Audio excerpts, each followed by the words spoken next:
தளபதி விஜய் அவர்களுடைய தமிழக வெற்றி கழகம் அப்படின்ற கட்சி ஆரம்பித்த 1.5 வருடங்களிலேயே உலக அளவுல ரீச் ஆகிடுச்சு. தளபதியுடைய பொதுக்கூட்டம், மாநாடு அப்படின்னு கூட்டம் கூட்டமாக மக்களும் சரி, ரசிகர்களும் சரி குவிய ஆரம்பிச்சுட்டாங்க.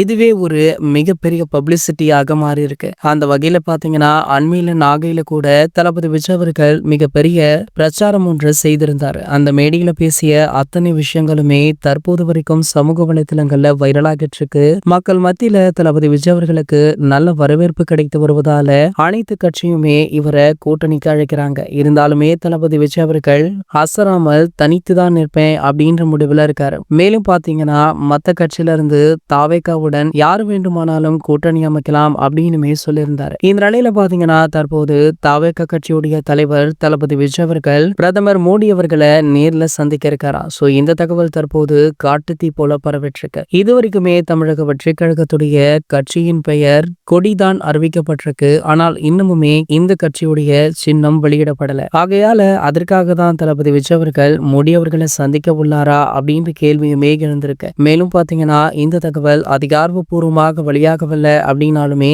இந்த தகவல் தளபதி தரப்புல இருந்து வெளியாகி உள்ளதால கண்டிப்பாக இது உண்மையாக இருக்க அதிக வாய்ப்பு இருக்கா. இது போன்ற செய்திகளை பற்றி நீங்க உடனே தெரிஞ்சுக்க நம்மளுடைய சேனலை மறக்காம சப்ஸ்கிரைப் பண்ணிக்கோங்க.